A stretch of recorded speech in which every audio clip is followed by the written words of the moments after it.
정익학당의 구할이 앵커입니다. 자유시장 체제 위기에서 구하다는 의미입니다.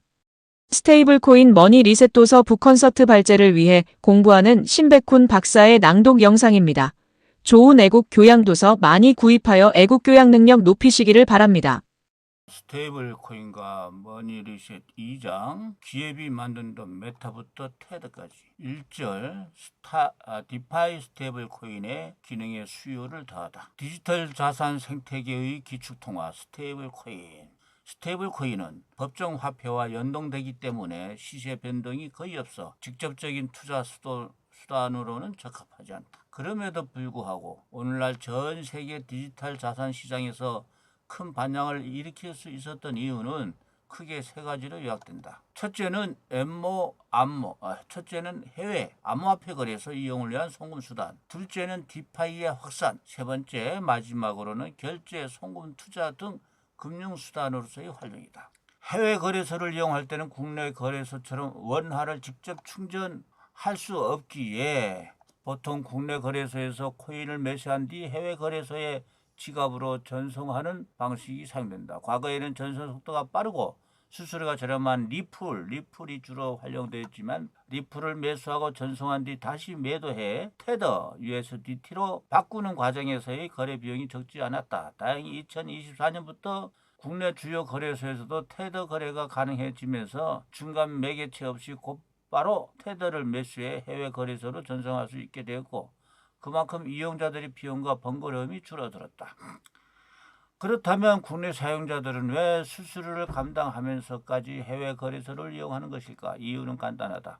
해외 거래소는 국내에서 제공하지 않는 상품과 서비스가 많기 때문이다. 국내에서는 자산 보호 및 금융 소비자 보호를 위한 규제로 인해 마진 거래, 선물 거래, 상장전 투자, 코인 해치 등 다양한 고위험 거래를 제한하고 있다. 반면 해외 거래소는 이 같은 제약이 없어 상품군이 훨씬 다양하다. 국내 거래소가 취급 품목이 제한적인 동네 슈퍼마켓이라면 해외 거래소는 다양한 상품이 진열된 글로벌 백화점에 가깝다. 그리고 이 글로벌 백화점의 공용 결제 수단이 바로 스테이블 코인이다. 따라서 스테이블 코인은 단순히 안정된 가치를 가진 비투자용 자산이 아니라 글로벌 디지털 자산 시장으로 진입하기 위한 관문이자 거래의 매개 역할을 하는 핵심 인프라인 셈이다. 디파이의 폭발적 성장의 날개단 스테이블 코인. 다음으로는 탈중앙화 금융으로 일컬어지는 디파이를 살펴보자. 사실 스테이블 코인이 오늘날처럼 자리 잡는 데는 해외 거래소보다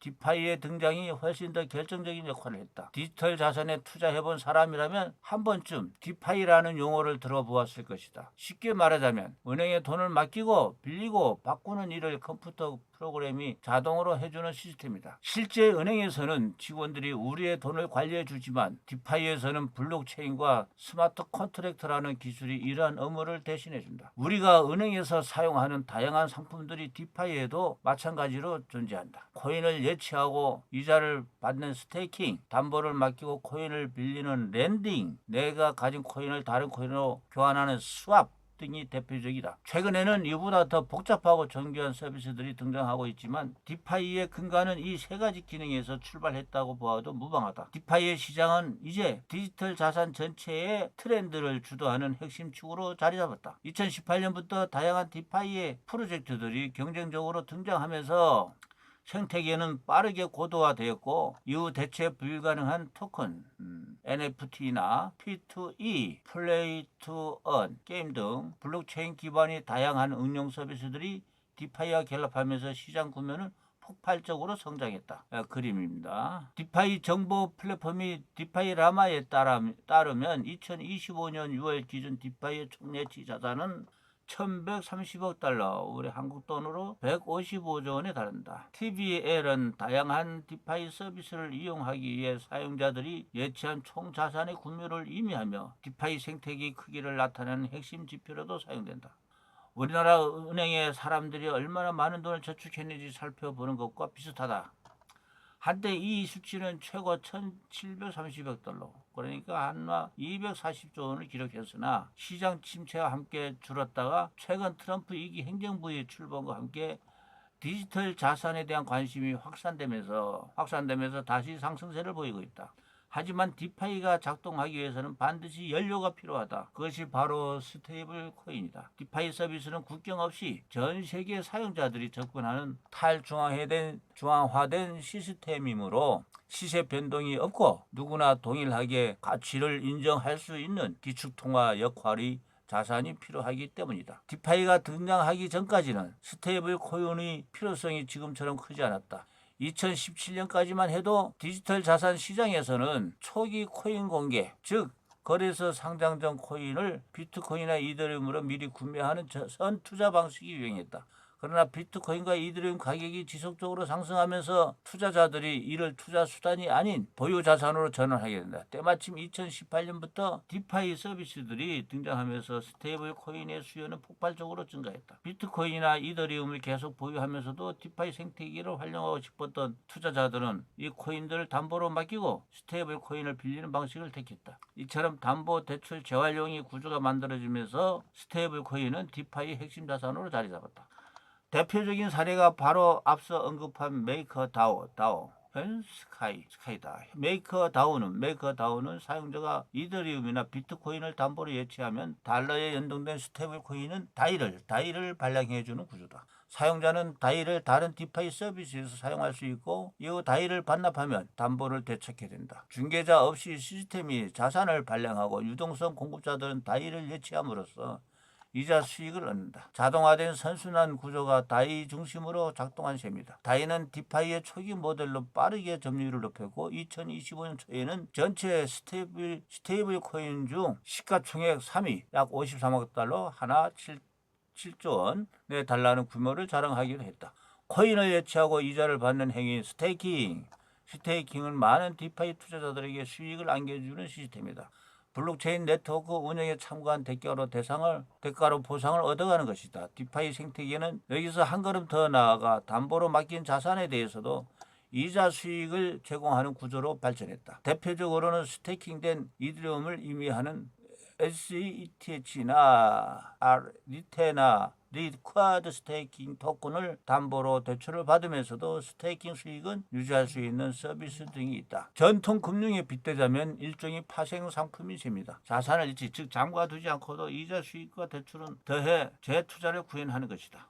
다만 이처럼 개별 디파이 생태계를 위해 만들어진 스테이블 코인은 사용성과 범용성 측면에서는 한계가 있다. 모두가 달러와 1대1로 연동된다고 주장하지만 디지털 자산 시장 전체에서 진정한 기축통화로 통용되기 위해서는 시장의 신뢰, 거래소 채택률, 유동성 확보 등 다방면의 조건을 충족해야 한다. 현재까지 그 기준을 가장 안정적으로 만족시키고 있는 USDT와 USDC 같은 스테이블 코인이다. 코인을 직접 발행하는 테더나 서클처럼 중앙화된 기관이 존재하면서 디파이에서도 폭넓게 사용된다는 특징이 있다. 반면 다이 같은 디파이 서비스 자체를 위한 스테이블 코인은 여전히 중요하게 쓰이긴 하나 그 자체만으로 글로벌한 기축통화로 발돋움하기에는 제한적이라는 평가도 나온다.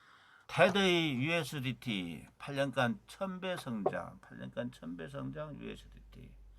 디파이 서비스가 늘어나면서 다양한 달러 기반 스테이블 코인이 만들어졌지만 그중 빠르게 시장을 점유해간 것은 테더가 발행한 US 달러 테더 USDT였다. 2017년 당시 1억 5천만 달러 하나 약 2060원에 불과했던 테더의 시가총액은 2025년 5월을 기준으로 약 1,500달러 하나로 한 200조 원에 달한다. 8년간 시가총액이 무려 1000배나 증가한 셈이다. 서클이 발행하는 스테이블 코인 USD 서클에서 발행 코인 USDC 이미 USDT가 독점하다시피 한 시장에서 후발 주자로 나섰음에도 빠르게 시장을 점유했다.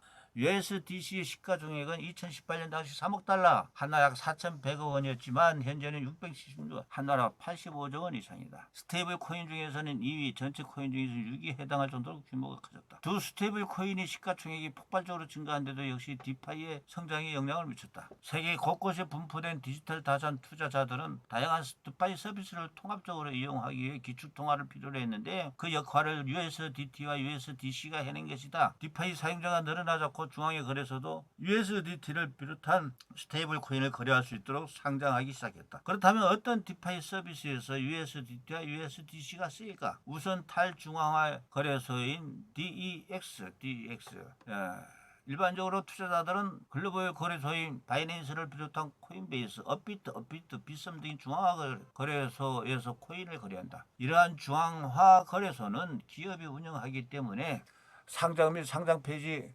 거래 쌍방 관리, 고객 확인 절차 등을 수행하는 중앙 관리자가 존재한다. 반면 DEX는 말 그대로 탈중앙화된 구조로 중개자 없이 스마트 컨트롤 사용해 직접 이루어지는 플랫폼입니다. 여기서 DEX는 이더리움 기반의 유니스왑, BNB 체인이 팬케이크스왑 등이 있다. 대표적인 DX로는 DX, 탈중앙화 거래소 DEX, 이더리움 기반의 유니스왑, BNB 체인의 팬케이크스왑 등이 있다. 반대로 CEX는 여기 CEX는 이거는 중앙화 거래소. 석스라고 하면 되겠습니다. 네. 중앙회 거래소를 석스다. 네. 가령 유망한 팀이 새로운 A 코인을 발행했다고 가정해보자. 중앙화 거래소에 상장하려면 적잖은 시간과 비용을 들여야 한다. 그러므로 일단은 덱스에서 A 코인과 여러 다른 코인을 교환할 수 있도록 유동성 풀을 만들어둔다. 그러면 A 코인에 투자하고 싶은 투자자들이 스테이블 코인을 A 코인과 교환하는 방식으로 투자하게 된다. 물론 이더리움을 비롯한 다른 코인으로 거래를 할 수도 있지만 시세 변동이나 코인 전송 시간 등을 고려하면 스테이블 코인이 더 안전한 선택이다. 대출 차입을 지원하는 랜딩 플랫폼에서도 스테이블 코인은 유용하다. 랜딩 플랫폼에서 사용자는 디지털 자산을 담보로 맡기고 그 담보 가치에 비례하는 스테이블 코인을 대출받을 수 있다. 즉 비트코인이나 이더리움을 담보로 예치하고 그에 상응하는 DAI, USDC 등을 대출받아 다른 투자에 활용하는 구조다. 반대로 스테이블 코인을 보유한 사용자는 이를 플랫폼에 예치해 이자 수익을 얻을 수 있다. 탈중앙화된 예금 수단처럼 작동하는 것이다. 이러한 랜딩 프로토콜의 성장은 스테이블 코인의 수요와 활용처를 폭발적으로 늘리는 계기가 됐다. 투자자들이 담보대출을 통해 자산을 유동화하거나 레버리지를 일으키는 수단으로 스테이블 코인을 활용하면서 스테이블 코인은 단순한 거래용 자산이 아닌 디파이의 핵심 유틸리티 자산으로 자리 잡았다. 예치, 대출, 재투자 구조가 반복되며 스테이블 코인의 순환과 유통량이 자연스럽게 증가했고 이는 전체 디파이 생태계 성장의 촉매제가 되었다. 체인 간 자산 이전을 지원하는 브리지도 빼놓을 수 없다. 스테이블 코인은 서로 다른 블록체인 간 자산을 이전할 때도 널리 활용된다. 예컨대 USDT는 이더리움 블록체인을 기반으로 발행되었기 때문에 USDT를 보유한 사용자가 트론이나 바이낸스 스마트 체인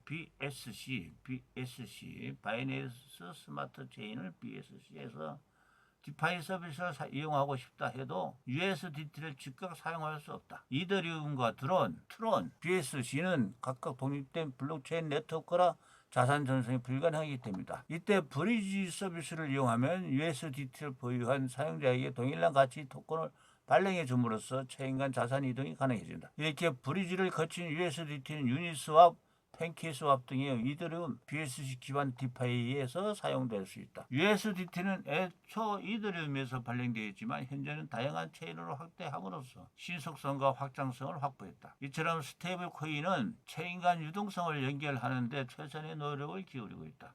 브릿지를 통한 이동성은 투자자들이 다양한 체인의 디파이 환경을 넘나들며 활용도를 높이는 데 기여하며 동시에 스테이블 코인의 디지털 자산 생태계의 공용 화폐로 자리 잡는 데 중요한 기반이 되어준다. 상위 스테이블 코인 시가 총액 1, 2, 3 등 1, 2 USDT, USDS, USDT 뭐 이렇게 나와 있습니다. 많이 있네요. 네. 자, 다음에는 2절 메타 리브라 실패했지만 의미 있는 디지털 리브라. 페이스북에서 만들었다는 리브라. 메타로 사명을 바꾼 페이스북의 스테이블 코인 프로젝트를 출범한 것은 2019년이다. 당시 CBDC조차 제대로 논의되지 않았던 꽤나 이른 시기였다. 사실 1세대 블록체인인 비트코인이 2009년, 2세대인 이더리움이 2014년 등장했고 대중적으로 디지털 자산 투자가 이루어진 것은 2017년부터이기에 글로벌 빅테이크 기업인 메타가 블록체인과 디지털 자산이 앞으로 불러올 영향력을 모르지는 않았을 것이다. 그러나 이처럼 빠르게 스테이블 코인 사업에 손을 대리라고는 누구도 예상하지 못했다. 게다가 메타가 공개한 청사진이 어느 정도 구체화된 상태였기에 시장은 더 큰 놀라움을 표했다. 국경 없는 디지털 은행을 꿈꾼 마크 저커버그. 국경 없는 디지털 은행을 꿈꾼 마크 저커버그. 메타, 당시 페이스북 내놓은 첫 스테이블코인은 리브라. 스테이블코인은 리브라로 스테이블 코인이 기업이 글로벌 결제 인프라로서 주목받게 된 대표적 사례로 꼽히기도 한다. 당시 페이스북은 전 세계 20억 명 이상의 페이스북 사용자를 기반으로 기존 금융 시스템을 우회하는 탈중앙 디지털 결제 네트워크를 구축하겠다는 담대한 비전을 제시했다. 스테이블 코인과 다른 점은 USDT 등이 달러와 연동되는 반면 리브라는 달러, 유로, 엔, 파운드 등 주요 법정 화폐 비스켓을 기반으로 한 다중 통화 스테이블 코인으로 기획되었다는 점이다. 게다가 기존 은행 계좌가 없어도 누구나 스마트폰만 있다면 리브라를 통해 송금 결제 저축이 가능하도록 설계되었다. 가격 변동성을 낮게 유지하기 위해 페이스북이 리브라에 대해 언제든 실물 통화 교환해 줄 준비가 되어 있다는 것을 알리기도 했다. 일반적으로 은행의 경우 부분 준비 지급금 제도를 활용하여 예금 총액이 일부만 준비하는 데 반해 페이스북은 100% 지급 준비를 채택한다는 방침이었다. 페이스북은 이 프로젝트를 위해 리브라협회라는 독립 컨소시엄을 CEC에 설립했으며 마스터카드, 비자, 우버, 리프트, 페이팔, 코인베이스 등 글로벌 대기업들을 초기 회원으로 참여시켰다. 나아가 페이스북은 자체 개발한 디지털 지갑 칼리브라를 통해 사용자들이 리브라를 보관하고 전송하며 왓츠앱 등이 자체 리브라 로고인 것 같습니다. 앱과 연동된 간편 송금 서비스를 이용할 수 있도록 만들 계획이었다. 즉 리브라는 글로벌 사용자 기반 결제 네트워크, 자체 지갑 시스템, 기업 연합을 모두 갖춘 사실상의 국경 없는 디지털 중앙은행에 가까웠다. 디지털 자산에 대한 대중의 인식을 바꾸다. 이전까지 디지털 자산을 둘러싼 인식은 코인들의 급격한 시세 변동과 투기성 등이 자극적인 특징에 집중되어 있었다. 때문에 빅테크 기업이 주도하는 거대 디지털 화폐 프로젝트는 곧장 세간의 주목을 샀다. 디지털 자산 전반에 대한 일반인들이 심리적 허들을 낮추는 역할을 해낼 것으로 기대되었기 때문이다. 아울러 글로벌 은행이나 대형 IT 기업이 전 세계에서 쓰이는 자체 디지털 자산을 도입하는 사업에 대해 보다 전향적인 태도를 보이는 가능성도 컸다. 물론 이 시기에도 코인 투자자들은 USDT를 비롯한 스테이블 코인을 활용해 다양한 거래소를 이용하고 있었고 디파이 서비스 역시 활발하게 운영 중이었기에 법정 화폐와 연동되는 디지털 자산 자체에는 익숙했다. 그러나 전 세계 유수의 대기업들이 참여하는 대형 프로젝트라는 점, 기존에 운영하던 서비스에 디지털 화폐를 도입하기 위한 시도라는 특징이 시장의 관심을 모았다. 리브라의 파트너사가 늘어날수록 송금 및 결제 시장은 크게 변화할 것이기 때문이다. 특히 송금 서비스가 낙후된 국가와 지역에서는 수수료 환전 비용 절감이 상당할 것으로 예상되어 리브라가 정식 출시된다면 서비스가 자리 잡기까지는 시간이 얼마 걸리지 않을 것이라는 관측도 나왔다. 정부의 강력한 제재, 실패로 막을 내린 도전. 미국을 포함한 주요국 정부와 중앙은행들이 강하게 반발한 이유도 여기에 있었다. 특히 탈럽 패권을 위협할 수 있다는 지적이 거세졌고 금융 안정성과 자금 세탁 방지, 통화 주권 침해 등 우려 등 다양한 규제 장벽에 직면하면서 프로젝트는 다른 길에 몰렸다. 실제로 해당 프로젝트가 공개된 것은 2019년 6월이었는데 얼마 지나지 않은 7월 미국 민주당 하원 의원들이 금융 시스템에 커다란 위험이 없을 때까지는 리브라 프로젝트를 중단해달라는 내용의 사안을 공식적으로 보내기도 했다. 엎친 데 덮친 격으로 미국 연방거래위원회는 개인정보보호법 위반 등을 이유로 페이스북에 50억 달러, 하나로 약 5조 8천 6조 원 가까이 벌금을 물리기도 했다. 예상보다 훨씬 큰 반발이 지속되자 마크 저커버그 메타 CEO는 마약 거래 등 악용에 대한 미국 정부의 우려가 불식될 때까지 리브라 출시를 연기하겠다고 발표했다. 그러나 같은 달 미국 상하원 금융서비스위원회는 리브라 프로젝트에 관한 청문회를 열었다. 이 청문회에서는 당시 페이스북 최고 암호화폐 경영자 CCO이자 전 페이팔 회장인 데이비드 마커스가 참석해 답변했다. 청문회의 집중적인 논지는 크게 세 가지로 나뉘었다. 첫째는 사용자의 데이터와 프라이버시 보호 여부, 둘째는 범죄 및 리브라 프로젝트 실패 시 소비자를 보호할 수 있는 정책 유무, 셋째는 자금 세탁 방지법과 은행 보안 규정 준수 여부였다. 특히 페이스북은 20억 명 이상이 사용하는 글로벌 서비스인 만큼 이전부터 프라이버시 보호 문제가 끊임없이 제기되어 왔다. 이전에도 사용자 데이터 유출로 벌금을 문 적이 있었고, 사용자 비밀번호를 저장한 사례와 페이스북 계정 5천만 개가 해킹당한 사건 등이 논란이 이어지기도 했다. 개인 데이터와 프라이버시도 제대로 보호하지 못하는 마당에 회원들의 자산을 안전하게 보관할 수 있겠냐는 지적이 나오는 것은 당연했다. 리브라 발행에 따른 사회적인 파급력은 크지만 이에 대비할 수 있는 높은 수준의 보안을 갖췄는지는 입증하지 못했기 때문이다. 다른 디지털 자산과 비슷한 문제를 안고 있기도 했다. 바로 손쉬운 전송이 가능한 만큼 범죄에도 쉽게 악용될 수 있다는 점입니다. 청문회를 거치며 이러한 문제를 직접 받은 메타는 프로젝트를 수차례 수정했고, 결국 다중통화 기반에서 달러 연동이 단일 법정 화폐 기반 스테이블 코인으로 방향을 틀었으며 프로젝트명도 DM으로 교체하기 이뤘다. 리브라 협회도 미국 내 규제 순응하라는 시도로 규제를 재편했다. 그러나 시장으로부터 잃는 신뢰는 다시 회복되지 못했다. 주요 파트너 기업들이 하나둘씩 이탈했고, 결국 2022년 메타는 DM 프로젝트를 공식적으로 종료했다. 이후 2025년 이르기까지 메타는 새로운 디지털 자산 관련 사업에 손대지 않고 있다. 테크 기업이 민간 통화 발행 가능성을 엿보다. 비록 실패로 끝났지만 리브라는 스테이블 코인이 결제 수단을 넘어 통화 주권, 글로벌 금융 인프라, 데이터 주권까지 이어갈 수 있음을 실증적으로 보여준 사례였다. 기술 기업이 자체 스테이블 코인을 통해 사실상의 사설 통화를 발행하려 한 첫 시도였고, 이는 각국 정부로 하여금 스테이블 코인 규제 및 중앙은행 디지털 화폐 도입 논의를 가속화하는 계기가 되었다. 이후 미국에서는 스테이블 코인에 대한 명확한 규제 체계를 만들기 위한 입법이 본격화되었고, 유럽연합은 2023년 미카 법안을 통과시켜 스테이블 코인 발행사 및 준비금에 대한 요건, 시장 감시 체계 등을 정립했다. 각국 중앙은행들도 CBDC 실현과 연구를 대폭 강화하면서 디지털 통화는 정부만의 영역이라는 전통적 인식에도 균열이 생기기 시작했다. 다음은 이게 3절이 되겠죠. 테더 USDT, 그림자 금융에서 글로벌 준비 자산으로. USDT는 현재 전 세계에서 가장 많이 쓰이는 스테이블 코인이자 가장 논란이 많은 스테이블 코인이기도 하다. 2025년 6월 기준 시가총액은 1,500억 달러, 하나로 200조 원, 전체 스테이블 코인 시장의 절반 이상을 차지하며 압도적인 1, 2를 유지하고 있다. 테더는 미국 달러와 연동된 USDT뿐만 아니라 유로 테더, EURT, XAUT, MXNT, 차이나 HT, CNHT, 중국 위안화 등 5가지 종류의 스테이블 코인을 발행하고 있다. 이 중 99%가 USDT가 차지하며 스테이블 코인 시장을 주도하는 중이다. 다만 테더는 그 명칭에 비해 누가, 언제, 왜 만들었고 어떻게 스테이블 코인 시장에서 성공할 수 있었는지에 대한 분석이 전무하다시피 하다. 지금부터 테더의 탄생과 성장을 짚어보도록 하자.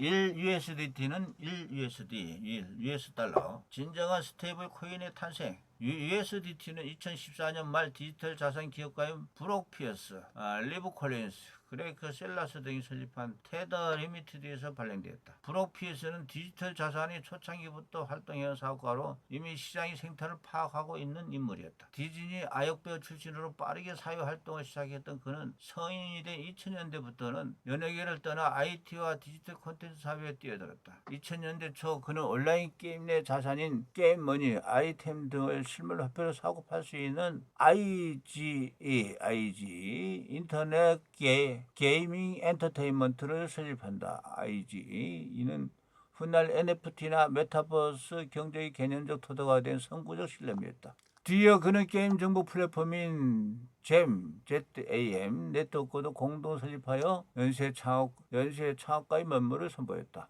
본격적으로 디지털 자산 시장에 입문한 것은 2013년이었다. 그는 비트코인 재단의 이사로 활동하며 커뮤니티를 지원했고, 2014년에는 USDT 전신인 리얼 코인을 공동 창업했다. 이후에 블록체인 캐피탈 공동 창립자인 오스 고문으로 활동했고, 마운트 청산 프로젝트에 참여하는 등 주요 디지털 자산 프로젝트에 직접 발을 담갔다. 2020년 미국 대통령 선거에는 무소속으로 출마하기도 했다.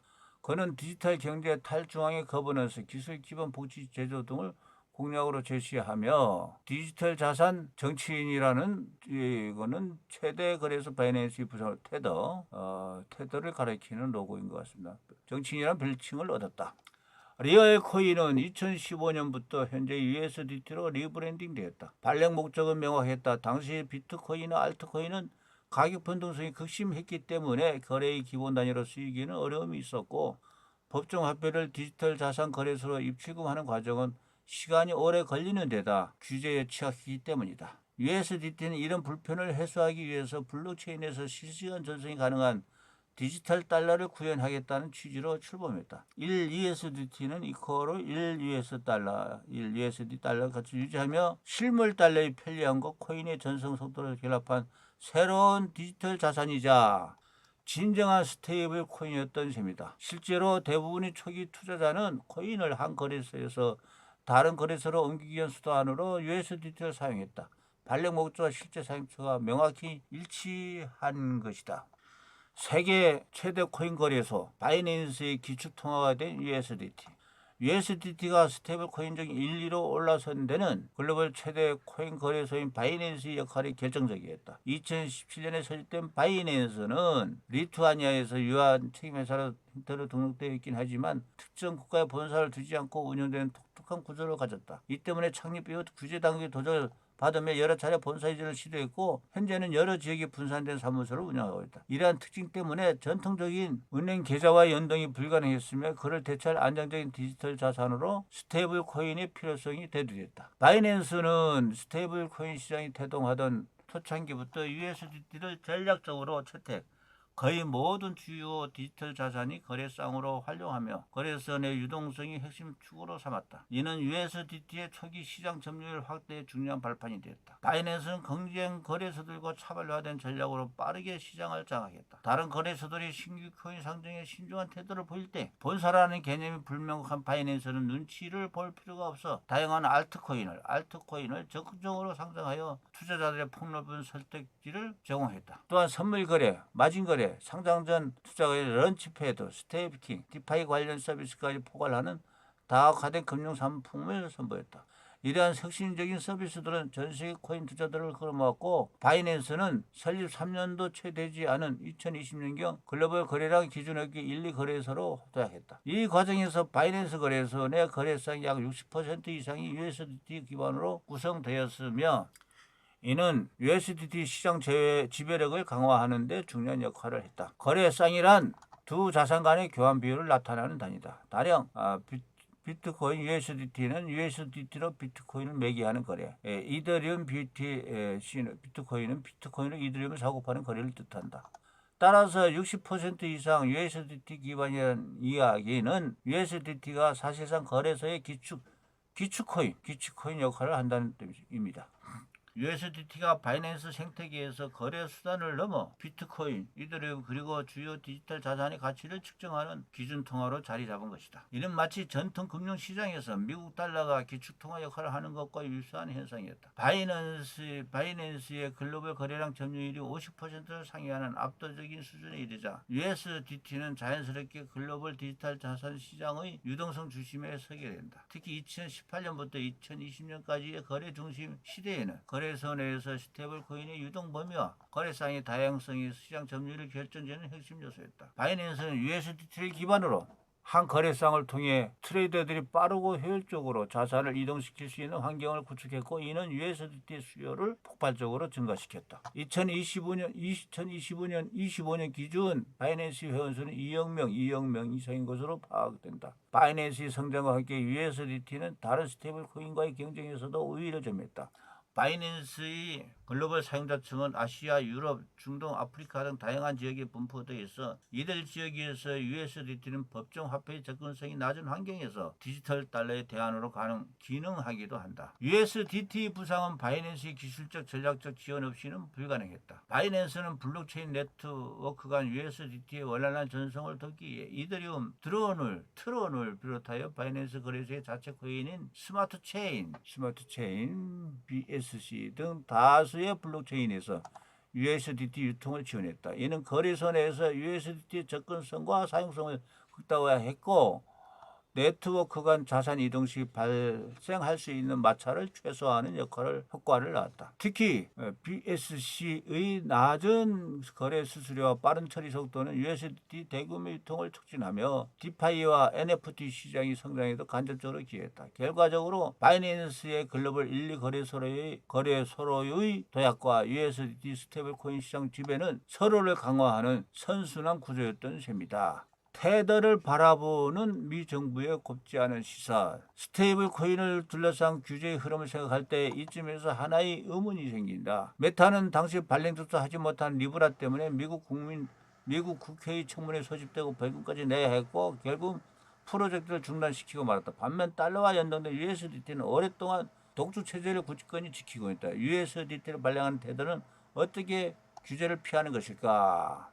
테더는 영국령 버진 아일랜드에 등록된 테더 리미티드 그리고 실질적 운영 주체인 홍콩계 디지털 자산 거래소인 비트파이넥스와 긴밀히 연결되어 있다. 미국이 정식 금융 라이선스를 보유하지도 않았다. 내부적으로 미국 금융 당국이 규제하에 발행되고 있다고 주장하지만 사실 미국 증권거래위원회나 미국 뉴욕 금융 감독국 등으로부터 공식 인가를 받은 적은 없다. 디지털 자산 관련 논의가 본격화되기 전부터 발행된 코인 투자자들 사이에서만 암암리에 사용되어 왔기 때문에 이래탈 규제를 받지 않았던 것이다. 물론 이와 같은 영업 형태가 안정적으로 지속되기는 어렵다. 실제로 2021년 미국 상품선물거래위원회는 테더 리미티드가 USDT 발행 당시 달러 준비금을 100% 보유하고 있지 않았다는 이유로 약 4,100만 달러, 한나라 560원이 벌금을 부과한 바 있다. USDT 시가총액은 한화 200조 원에 달한다. 스테이블 코인 중에서는 1, 2, 전체 코인 중에서는 3위 되겠습니다. 자, 테더의 준비금 내역을 도표로 이렇게 나와져 있습니다. 도표. 3위에 해당되는데 이러한 규모의 테더가 준비금 구조로 파산한다면 전체 디지털 자산 생태계가 커다란 타격을 입을 수밖에 없다. 충분한 준비금 없이 스테이블 코인을 발행하는 일은 사기나 시장 조작으로 간주될 수 있어 신뢰도에도 부정적인 영향을 준다. 준비금 부족 문제가 지속적으로 불거지자 테더는 투명성을 강화하겠다며 분기마다 준비자산 내역을 공시하고 있다. 2025년 1분기 보고서에 따르면 테더가 보유한 준비금은 약 1,492억 달러이며 총 부채는 1,437억 달러다. 준비금이 발행된 코인 액수보다 약 55억 달러 더 많은데 이는 100% 이상의 담보를 유지하고 있다는 의미이다. 구체적인 준비금 내역을 들여다보자. 미국 단기 국채를 비롯한 현금 및 단기 예치금의 비중이 81.5%이며 금이나 비트코인, 회사채 등 현금처럼 유동성이 높고 어느 정도 수익을 발생시킬 수 있는 자산으로 구성되어 있다. 문제는 이 준비금 보고서가 투자자 입장에서 믿음직스러운 자료인지 확인할 수 없다는 점이다. 테더가 회계법인을 통해 내놓은 것은 준비금, 토큰 발행 등 특정 항목에 대한 검토 보고서 수준에 가깝다. 물론 테더는 아직 미국이나 EU에서 정식 금융기관이 아니기에 법적 감사 의무가 없다. 이 보고서는 투자자, 거래소, 언론사 등 외부 이해관계인을 안심시키기 위한 정보 공시용 문서 정도로 해석하는 편이 옳을지도 모른다. 하지만 시가총액이 200조 원에 달하는 디지털 화폐로 성장한 만큼 공신력이 있는 외부 감사는 필수다. 제도권 코인으로 맞불을 놓은 미국 정부는 자국 중심의 스테이블 코인 생태계를 구축하고자 하는 정책적 의지를 분명히 하고 있다. USDT를 실질적으로 달러와 동일한 기능을 수행하는 사설 디지털 달러로 간주하며 그 영향력과 규모에 북한한 불편함을 감추지 않은 입장이다. USDT는 미국 달러 1대1로 연동되는 구조로 설계되어 있지만 발행사인 테더 리미티드는 미국 기업이 아니며 미국 금융감독기구의 직접적 관리 감독 아래 놓여 있지도 않다. 이로 인해 USDT는 자금 세탁, 대북 제재 회피, 테러 자금 유통 등과 같은 금융 범죄에 악용될 수 있다는 우려를 지속적으로 받고 있다. 특히 USDT는 익명성과 바른 전송 속도 등 디지털 자산 고유의 특성을 모두 갖췄기 때문에 미국은 USDT가 자국의 금융 질서를 위협하는 통화 주권 외부화의 상징이 될 수 있다고 바라보는 것이다. 또한 연방준비제도의 통화 정책과 달러의 글로벌 유통에 비제도권 민간 코인이 개입하는 구조가 형성되면서 USDT는 통화 질서의 교란자 혹은 사설 달러화의 대표적 사례로 지목되고 있다. 현재 미국은 스테이블 코인 관련 법제화를 통해 USDT를 사실상 규제 밖으로 밀어내려는 움직임을 보이고 있다. 최근 미국에서 통과된 지니어스법과 디지털 자산 명확 합법이 대표적이다. 둘 모두 공통적으로 스테이블 코인을 발행하려면 미국 내 은행 또는 규제 대상 금융기관만 가능하도록 제한하는 내용을 담고 있으며 외국계 또는 비면허기관이 스테이블 코인을 제한하거나 실질적으로 불가능하게 만든다는 점에서 테드에 직접적인 불이익이 되는 규제 장치로 작동할 가능성이 크다. 더불어 미국 정부는 테더의 미국 국채 보유 구매에도 민감한 시선을 보내는 중이다. 테더가 준비금 약 1,000억 달러 이상을 미국 국제에 투자한다는 점은 자산 안정성과 유동성을 확보하는 데 매우 효과적인 움직임이지만 동시에 국채에 관한 외국계 수요가 특정 민간 기업에 과도하게 집중되고 있다는 경계심도 불러일으킨다. 실제로 테더는 한국이나 영국보다도 많은 미국 국채를 가진 비은행 민간 기관 중 최대 규모의 국채 보유자로 평가된다. 이는 USDT가 미국 금융시장에 미치는 영향력이 단순한 디지털 자산 수준을 넘어선다는 방증이며, 만일 테더가 보유한 국채를 대거 매도하거나 환매하게 될 경우 미국 국채 시장의 혼란을 초래할 수 있다는 리스크도 수반된다. 중국과의 연계 가능성이 의혹의 중심. 미국 내 일부 정치권과 규제기관은 테더의 배경에 중국계 자금 또는 정치적 의도가 개입되어 있을 가능성까지 의심하고 있다. 테더의 공동 설립자인 브록 피어스와 비트 파이넥스 간의 연관성, USDT의 주요 사용 국가 중 다수가 중국 또는 중국과의 경제적 영향력이 긴밀한 국가들이라는 점도 이러한 의혹을 부추기는 요소로 작용한다. 실제로 일부 보고서에서는 중국계 마진 트레이더, 디파이 프로젝트, B2B 거래 시장 등에서 USDT가 활발히 쓰이고 있다는 점을 지적한다.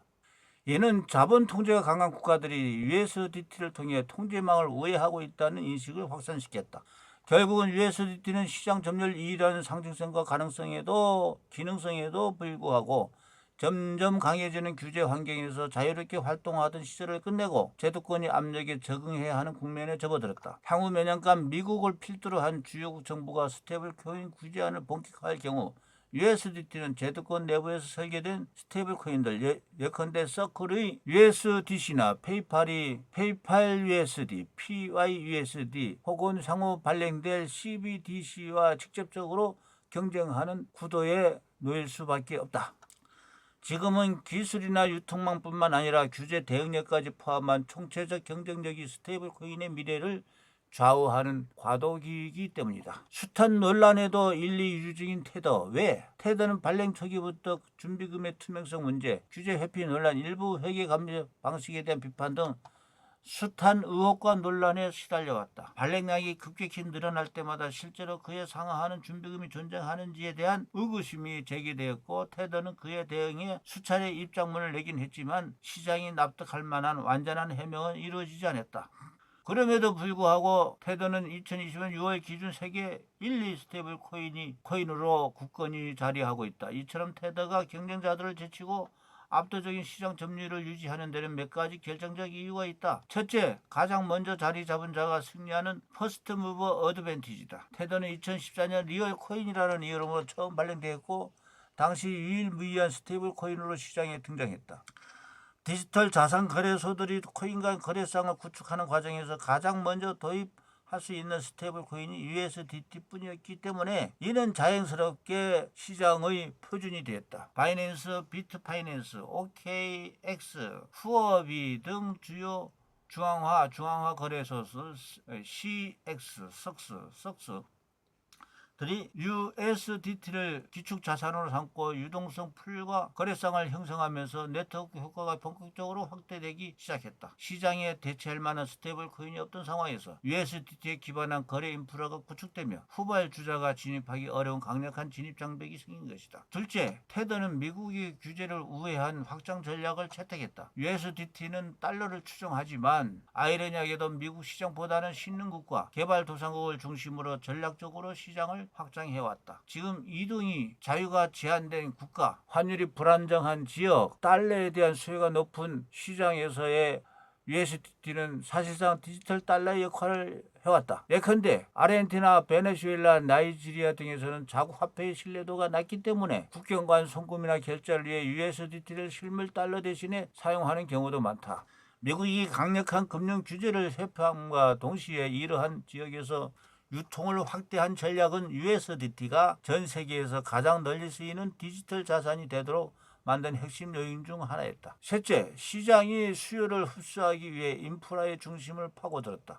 USDT의 입지는 중앙의 거래소에만 국한되지 않는다. 탈중앙화 거래소 DX, DeFi, NFT, 게임파이 등 온체인 서비스 전반에 이미 깊이 통합되어 있다. 디파이 플랫폼에서도 USDT는 유동성 공급과 대출 차입이 핵심 자산으로 마치 기축통화처럼 활용된다. USDC나 DAI 같은 경쟁 스테이블 코인이 기술적으로는 더 투명하거나 규제 친화적이라는 평가를 받더라도 이미 모든 주요 시스템에 USDT가 연결되어 있다는 점에서 손쉬운 대체가 어렵다. 마지막으로 USDT는 기술적 유연성 확보를 통한 멀티체인 확장과 성능 최적화에 주력했다. 초창기에는 이더리움 기반으로만 발행되었지만 지금은 트론, 솔라나, 아발란체, 폴리곤, 아비트럼, 옵티미즘 등 10개 이상이 블록체인에서 멀티체인으로 발행되고 있다. 이러한 구조 덕분에 이더리움처럼 수수료가 높은 체인 외에도 고속 체인인 트론 기반인 USDT를 사용하는 다양한 블록체인 생태계에서 전송 속도와 비용 측면에서 최적의 선택이 가능하다. 유연한 설계와 접근성은 사용자 경험을 크게 개선하여 채택을 촉진시키는 역할을 했다. 낙관할 수만은 없는 미래. 규제 친화성이나 투명성, 준비금 구성 등에서 USDT보다 우수한 평가를 받는 스테이블 코인이 존재하긴 해도 USDT는 이미 시장의 핵심 인프라로 깊숙이 박혀있다. 중앙화 거래소, 탈중앙화 거래소, 디파이, 온체인 결제, 크로스체인 브리지, 국제 송금 등 거의 모든 코인 관련 서비스의 기본 화폐로 자리매김하는 상태다.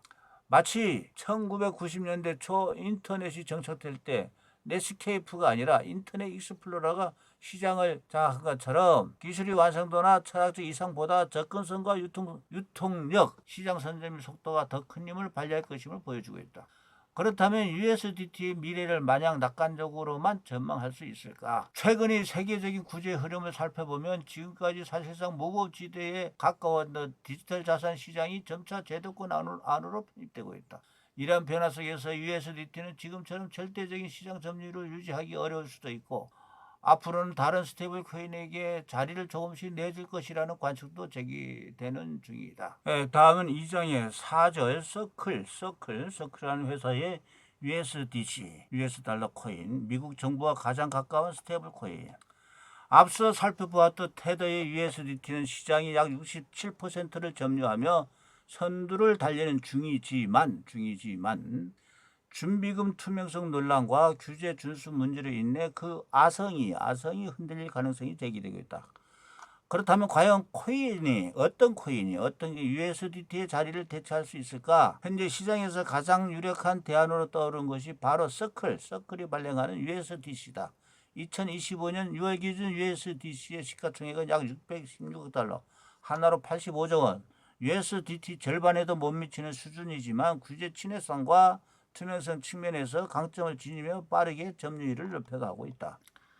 다소 느리더라도 안전한 길을 택한 USDC. 서클은 2013년 10월 설립된 미국의 핀테크 기업이다. 블록체인 기술을 활용해 글로벌 결제, 송금, 스테이블 코인 인프라 등 디지털 금융 전반을 혁신하는 것을 목표로 만들어졌다. 초기에는 비트코인을 활용한 P2P 결제 플랫폼으로 출발했지만 이후 스테이블 코인 중심의 사업 모델로 전환하며 본격적인 도약을 알렸다. 2018년 미국 최대 코인 거래소 코인베이스와 함께 센터 컨소시엄을 설립하고 미국 달러의 1대1로 연동되는 스테이블 코인인 USDC를 발행했다. 서클의 공동 창업자이자 CEO는 제레미 알레어는 기술 산업과 금융 산업을 넘나드는 다방면의 창업 경험을 가진 인물이다. 과거 비디오 스트리밍 서비스인 브라이트코브를 설립해 나스닥에 상장시켰으며 매크로미디어의 CTO와 알레어 코퍼레이션이 공동 창업자로도 활약했다. 그는 블록체인을 인터넷 이후 가장 근본적인 기술 변화로 평가하며 디지털 달러를 기반으로 한 차세대 금융 인프라 구축을 서클의 비전으로 제시했다. 공동 창업자인 선 네빌은 현재 서클을 떠났지만 초기의 기술 아키텍처와 제품 설계를 주도하며 USDC의 기초를 닦는 데 기여한 인물이다. 서클은 설립 초기부터 규제와 투명성 측면에서 차별화된 전략을 택했다. 2015년 뉴욕 금융당국 감독국이 발행하는 디지털 자산 사업자 전용 라이선스인 비트라이언스 등은 최초의 기업 중 하나가 되었으며 이제 이장이 시인자인 USDC의 로고인 것 같습니다. 이 책이 나왔습니다. 하나가 되었으며 골드만삭스를 비롯한 전통 금융기관으로부터 1억 3,500만 달러 1,870원 투자 유치를 했다. 특히 골드만삭스가 2016년 주도한 5천만 달러의 구매의 시리즈 C 투자 라운드를 통해 서클은 전통 금융과 디지털 자산업을 연결하는 교두보 역할을 하게 될 가능성을 높게 평가받았다. USDC는 발행 초기부터 규제 친화적 스테이블 코인을 표방한 만큼 자산 준비금이 100%를 단순 현금뿐 아니라 단기 미국 국채로 유지하고 있다. 이는 보수적이고 단순한 자산 규정을 통해 투자자들의 신뢰를 높이는 동시에 미국이 규제에 맞추기 위함이다. 앞서 살펴본 태도도 마찬가지로 준비금 대부분을 미국 국채로 보유 중이지만 투자자들의 신뢰도 면에서 다소간의 차이가 있다. 서클은 태도와 달리 뉴욕 증권거래소에 상장되어 있으며 매달 예치금 내역을 공개하고 글로벌 회계법인인 딜로이트로부터 매년 정식 외부 감사를 받고 있다. USDC 준비금은 블랙록이 운영하는 증권거래소에 등록된 정부 MMF에 보관되며 수익성과 안정성을 동시에 추구하는 모델로 자리 잡았다. 이러한 투명성 논란에서 자유롭지 못한 태도와의 가장 큰 차별점으로 작용하며 USDC의 가장 시장 신뢰도를 높이는 핵심 기반이 되었다. 코인베이스와 함께 열었던 센터 컨소시엄은 2023년 8월 해산되었고 이후부터는 서클이 단독으로 USDC 발행과 거버넌스를 담당하고 있다. 이는 글로벌 규제 환경이 보다 명확해지면서 서클이 USDC에 대한 책임과 통제를 완전히 수용하게 된 결정이었다. 트럼프의 당선, USDC에게는 새로운 기회. USDC에게 전환점이 될 만한 사건으로는 2024년 11월 트럼프 대통령이 재선 성공을 꼽을 수 있다. 트럼프 대통령은 후보 시절부터 미국을 암호화폐 수도 캐피탈 오브 크립토로 만들겠다고 공언할 정도 친 디지털 자산 정책을 적극적으로 내세웠다. 대표적으로는 연방준비제도 등 중앙은행이 발행하는 CBDC를 금지하는 대신 민간 차원의 스테이블 코인인 발행을 권장하기 위해 명확한 규제를 만들겠다고 공약을 꼽을 수 있다. 그는 취임 직후인 2025년 1월 CBDC 발행, 유통, 사용을 전면 금지하는 행정명령에 서명했다. 중앙은행에서 CBDC를 발행할 경우 금융 시스템의 안정성, 개인의 사생활, 미국의 주권을 위협할 수 있다는 이유였다. 그는 국가는 국민의 금융 거래를 실시간으로 감사해서는 안 되며 통화 시스템은 자유시장 경쟁을 통해 발전해야 한다고 선언했다. 이 조치는 디지털 자유주의를 가치로 내건 보수 성향 유권자들과 금융시장 참가자들로부터 큰 지지를 받았다. 결국 미국 정부는 지니어스법과 함께 연방준비제도가 중앙은행 디지털 화폐를 발행하는 것을 금지하는 CBDC 금지법을 통과시키기에 이르렀다. 지니어스법 통과로 더 유연해진 스테이블 코인 환경. 취임 6개월 만인 2025년 7월 미국 상하원 의회는 역사적인 법을 통과시킨다. 2025년 미국 스테이블 코인을 위한 국가 혁신 지도 및 확립법이라는 이른바 지니어스법이 그것이다. 이 법은 미국 내에서는 스테이블 코인을 합법적으로 발행, 유통할 수 있는 라이선스 제도를 도입하고 그 대상은 은행, 비은행, 민간기업 기업 모두로 확대했다는 점에서 의미가 크다. 연방준비제도, 이 승인을 받지 않더라도 재무부산하 디지털 화폐 감독국 OSO의 등록만으로 운영이 가능하도록 규제 장벽을 낮췄다는 점도 특징이다. 이는 기존의 전통 금융 규제보다 훨씬 유연한 접근 방식이었다. 지니어스법의 핵심은 다음과 같다. 첫째, 1대1 자산 담보 원칙을 스테이블 코인 발행사에 강제해 소비자 보호를 강화하는 것. 둘째, 국채 및 달러 예금 외에 단기 머니마켓 등 다양한 담보 자산을 인정해 유연성을 확보하는 것. 또 회계 투명성과 감사 요건을 강화하는 대신 일정 조건을 충족한 발행사에는 연방 세금 인센티브를 부여하는 것이다. 지니어스법 통과가 불러올 가장 큰 변화는 스테이블 코인이 지급 수단으로 인정받게 되는 것이다. 이는 미국 내 기업이 스테이블 코인을 이용해 상품과 서비스를 자유롭게 거래할 수 있도록 허용한다는 의미다. 애플, 아마존, 월마트 등 대형 유통 전자 상거래 기업이 일제히 USDC를 결제 옵션에 추가하는 계기를 만든 셈입니다. 이전까지는 USDC가 코인 거래에 주요 쓰였다면 이제는 현금이나 신용카드와 같은 결제 수단으로 완전히 자리를 잡게 되는 것이다. 트럼프 정부의 스테이블 코인 중심 정책 변화는 USDC와 서클에게 엄청난 수혜를 안겼다. 기존에도 규제 친화적인 모습을 보여온 서클은 지니어스법을 기준으로 최초의 미국 연방 스테이블 코인 라이선스를 취득했다. 이는 곧 시장이 신뢰를 이어졌고 USDC는 미국 디지털 달러의 실질적인 대체자 역할을 맡기 시작했다. 세계 각국의 정부들도 미국이 지니어스법 모델을 벤치마킹해 자국 내 스테이블 코인의 규제를 개편하겠다는 입장을 내놓기 시작했다. 미국이 패권이 달러에서 디지털 달러, 달러에서 디지털 달러로 확정된 역사적인 첫걸음이었던 셈이다. 뉴욕 증시에 상장한 서클, 2025년 6월 서클은 뉴욕 증권거래소에 CRCL은 티커로 상장하며 공식적으로 상장기업 대열에 합류했다. 이번 IPO는 2022년에 SPAC 상장 실패 이후 두 번째 도전이었으며 약 11억 달러를 조달한 상장 직후 기업 가치는 약 68억 달러로 평가받았다. 물론 서클이 USDC 발행 하나로 상장에 성공할 수 있었던 것은 아니다. 서클은 스테이블 코인 외에도 다양한 디지털 금융 인프라 서비스를 제공하고 있다. 대표적으로는 CPN, 글로벌 기업과 은행들이 실시간 결제 및 송금에 USDC를 활용할 수 있도록 지원한다. 서클 민트는 기업 고객이 달러를 USDC로 쉽게 변환하거나 반대로 현금화할 수 있도록 돕는 서비스다. 이 외에도 디지털 자산을 위한 애플리케이션 프로그래밍, 인터페이스와 소프트웨어 개발 도구 SDK를 제공하여 디파이, 웹3, 게임, 크로스보더 결제 등 다양한 분야의 USDC가 자연스럽게 활용될 수 있는 환경을 조성하고 있다. 다양한 사업을 기반으로 서클은 2024년 기준 연매출 16억 8천만 달러, 한나로 2조 3천억, 순이익은 1억 5,600만 달러, 한나 2,100억 원을 기록하며 안정적인 수익 기반을 확보한 기업으로 평가받았다. 그러나 성공적인 IPO가 가능했던 까닭은 그 무엇보다도 스테이블 코인을 적극적으로 밀어주는 트럼프 정부의 정책 기조가 한몫했던 것으로 보인다. 세계 최대 자산운용사 블랙록 서클과 전략적 동맹을 맺다. IPO 이전 스테이블 코인을 통해 서클이 하루가 다르게 덩치를 불려가져 먼저 손을 내민 곳이 있다. 세계 최대 자산 운용사인 블랙록이다. 블랙록은 2022년부터 서클에 투자했고 서클 리저브 펀드를 통해 서클이 보유한 예치금을 운영하면서 핵심 파트너사로 완전히 자리 잡았다.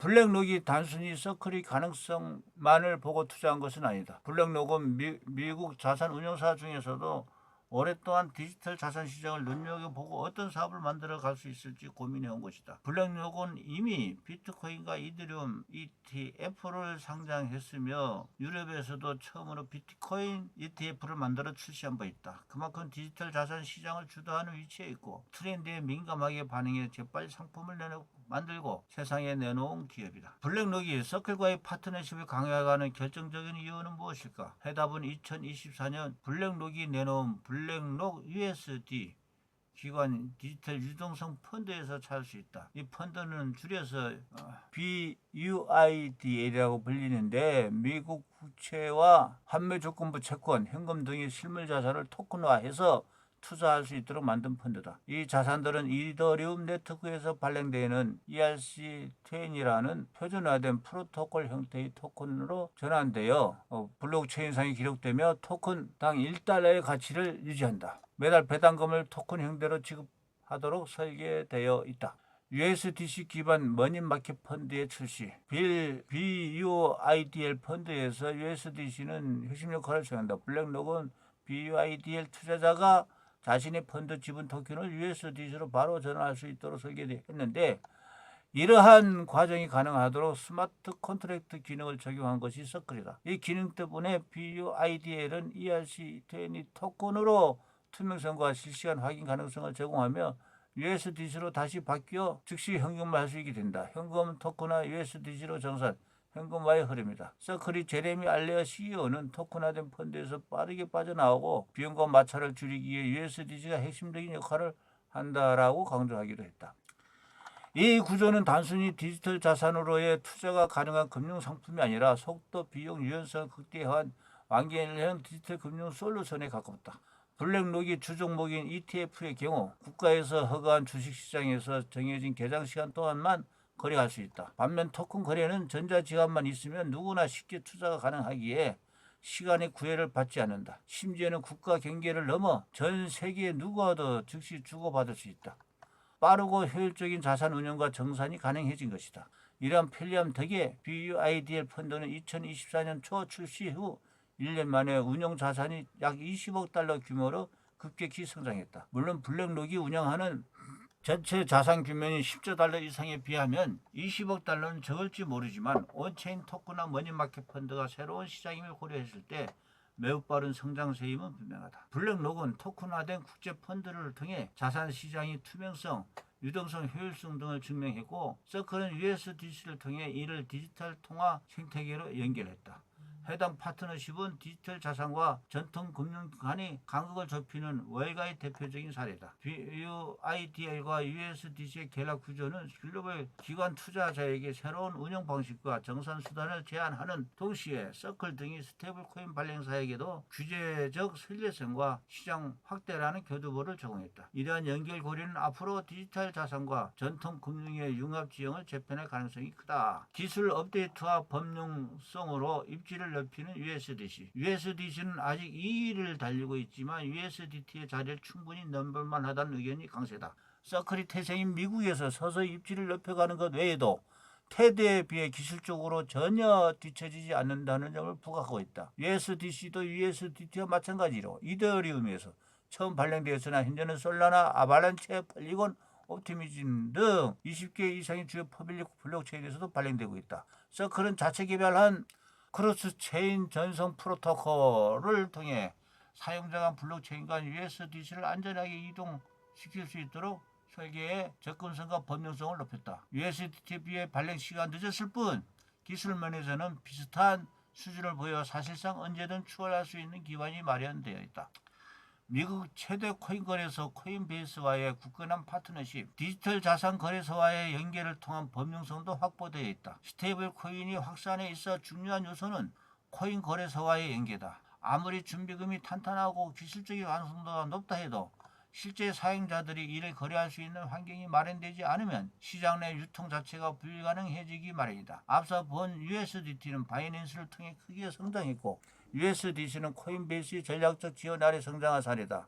USDC는 서클이 발행했지만 그 성공의 기반은 코인베이스의 신뢰성과 미국 내 규제 친화적인 접근 방식에 있다. 코인베이스는 미국 내 최대 코인 거래소에서 2021년 나스닥에 상장한 첫 거래소 기업이다. 코인베이스는 이런 배경 덕분에 코인베이스는 기관 투자자와 전통 금융권의 신뢰를 얻었고 자연스럽게 코인베이스에 상장된 스테이블 코인 역시 투명하고 안전한 자산으로 인식됐다. 특히 코인베이스는 USDC를 거래에 활용하는 수준을 넘어 서클과의 파트너십을 바탕으로 USDC 생태계를 공동 설계에 운영해왔다. 2018년 USDC를 처음 출시했을 때부터 코인베이스는 서클과 함께 하는 공동 관리 구조를 만들어 발행과 감시 체계를 구축했다. 이후 2023년 서클이 센터 컨소시엄을 단독 운영하게 되면서 양사의 협력 구조는 일부 재편됐지만 코인베이스는 여전히 USDC의 주요 유통 플랫폼이자 보급 창구 역할을 담당한다. 코인베이스 지갑이나 디파이 서비스에서 USDC를 기본 결제 수단으로 설정해 둔 것은 물론이고 자체 상품인 코인베이스 카드 등에서도 역시 USDC를 주된 결제 수단으로 채택하고 있다.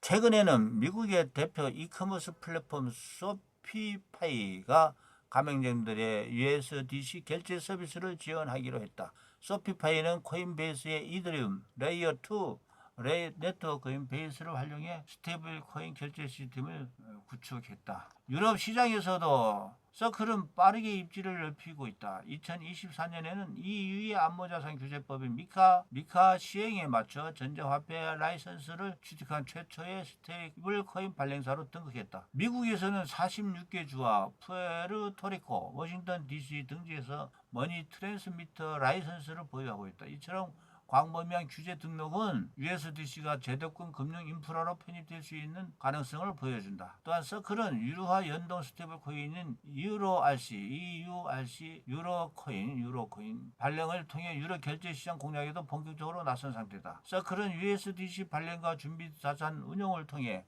안정적인 수익을 올리고 있지만 그보다 중요한 전략은 글로벌 결제 및 정산 인프라 구축이다. 최근에는 국제 송금 시장 진출을 본격화하며 서클 페이먼트 네트워크를 출시했다. 기존 스위프트망을 대체하는 것을 목표로 미국을 비롯해 동남아, 중남미, 아프리카 등 주요 신흥국이 지급 결제 네트워크와 협력해 실시간 저비용 송금 시스템을 구축하고 있다. 특히 달러 수요가 높지만 금융 인프라가 부족한 지역에서 USDC 기반의 디지털 결제는 높은 효율성과 경쟁력을 발휘할 수 있다. 서클은 개발자 친화적인 서비스를 통해 기업들이 쉽게 USDC를 결제 시스템에 연동할 수 있도록 지원하고 있으며 다양한 블록체인 네트워크와의 호환성을 바탕으로 디파이, NFT, 게임 등 웹3 생태계 전반에서도 USDC 활용도를 높이고 있다. USDC는 USDT와 달리 미국 내 라이선스를 기반으로 운영되며 준비금 투명성 확보와 외부 회계 감사를 통해 제도권 금융과의 신뢰관계를 적극적으로 구축하고 있다. 뉴욕 증권거래소 상장 이후 서클이 주가는 공모가 대비 최대 10배 가까이 상승한 바 있으며 이는 시장이 서클의 비즈니스 모델과 성장 가능성에 대해 높은 기대를 품고 있음을 단적으로 보여준다. 서클이 장기 전략은 결국 글로벌 디지털 결제 네트워크를 구축하는 것에 가깝다. CEO인 제레미 알레어, USDC는 단순한 코인이 아니다. 미국 달러를 디지털 경제로 확장하는 표준 인프라라고 말한 바 있다. 스테이블 코인이 미국이 경제 패권을 디지털 영역으로까지 확장하는 핵심 수단이 될 것이라고 강조하기도 했다. 그의 말처럼 현재 미국 정부가 외국의 스테이블 코인에 대한 규제를 강화하며 미국 내 발행 스테이블 코인에 대한 명확한 규제를 마련하는 과정에서 서클은 가장 유력한 수혜 기업으로 꼽힌다. 서클은 규제 준수, 투명성, 기술 인프라, 글로벌 전략이라는 네 가지 축을 중심으로 스테이블 코인 사업의 차세대 리더로 도약하는 중이다.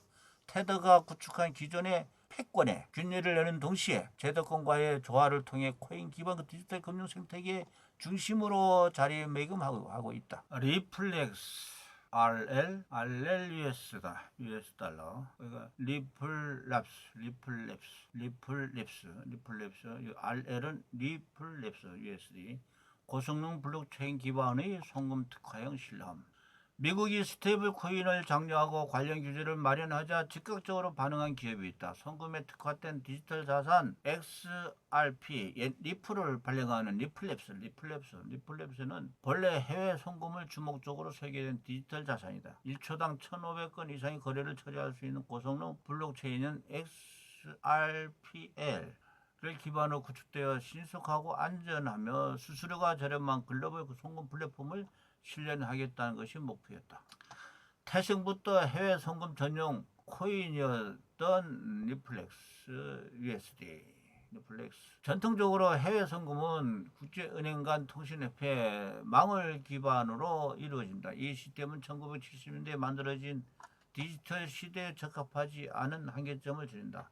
높은 수수료와 더불어 송금 처리에 긴 시간이 걸리는 것은 물론이고 계좌번호 입력 오류가 발생했을 경우 이를 인지하고 송금 요청을 취소해 자금을 돌려받는 데도 상당한 시간이 소요된다. 반면 XRP를 활용하면 수초 내로 송금이 완료되기 때문에 빠르고 효율적인 결제 수단으로 주목받아왔다. XRP는 2012년에 발행되었다. 2014년에 출시된 이더리움이나 이후 등장한 USDC 등 주요 스테이블 코인보다 훨씬 이른 시점에 개발된 디지털 자산이다.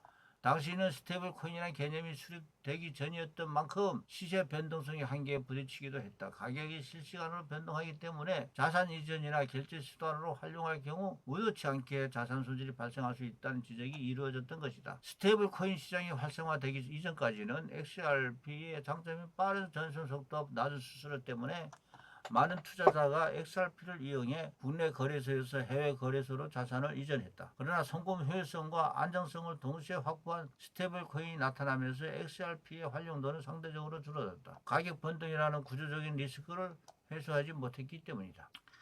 이러한 배경 속에서 리플랩스는 달러와 연동된 진짜 스테이블 코인 발행에 나섰다. 2024년 9월 리플랩스는 미국 달러의 1대1로 연동되는 자체 스테이블 코인, 리플렉스 USD를 발행했고, 같은 해 12월에는 뉴욕 금융당국으로부터 공식 발행 승인을 받았다가 리플렉스 USD는 자체 블록체인인 네트워크인 XRPL 위에 구축되었으며 USDT나 USDC처럼 달러 기반 담보재산을 보유하며 가치를 유지하는 구조다. 2025년 6월에 RLUSD 시가총액은 약 4억 달러, 하나 5,500억, 전체 스테이블 코인 중 13위에 해당된다. 아직 경쟁자들에 비해 규모가 크다고 볼 수는 없으나 RLUSD는 GNS 법안이 통과되기 전 시장의 불확실성을 감안해 유통량을 제한하는 전략을 택했다는 점에서 의도적인 성장 조절로도 해석할 수가 있다. 리플랩스가 처음 XRP를 발행했을 때의 비전대로라면 RLUSD는 송금과 결제에 특화된 실용적 스테이블 코인으로 자리될 것이다. 다만 최근 들어 스테이블 코인이 송금 수단을 넘어 실물 자산 기반 금융 서비스에 접목되는 흐름이 본격화되면서 RLUSD 역시 활용 범위를 확장할 가능성이 커졌다. 가령 블랙록이 서클과 협력해 실물 자산 기반 토큰화 펀드인 BUID를 선보인 것처럼 리플렉스 역시 RLUSD를 실물 연계자산 시장 진출의 핵심 수단으로 삼을 수 있다는 전망이 나온다. 실제로 리플랩스는 XRP 프로젝트 초기에는 국경 간 결제에 집중했지만 XRPL 출시 이후에는 다양한 금융 서비스를 개발하며 사업 영역을 넓히고 있다. 최근에는 기관 투자자들을 대상으로 한 디지털 자산 통합 유동성 플랫폼 크립토 리퀴디티를 출시했으며 중앙은행 대상 CBDC 발행 및 유통을 지원하는 솔루션이 CBDCS로도 함께 운영 중이다. 아시아와 남미 지역을 중심으로 디지털 결제 인프라 확대를 적극적으로 추진하고 있는 향후 XRPL 기반의 실물 연계자산 프로토콜도 출시하겠다는 계획까지 밝혔다.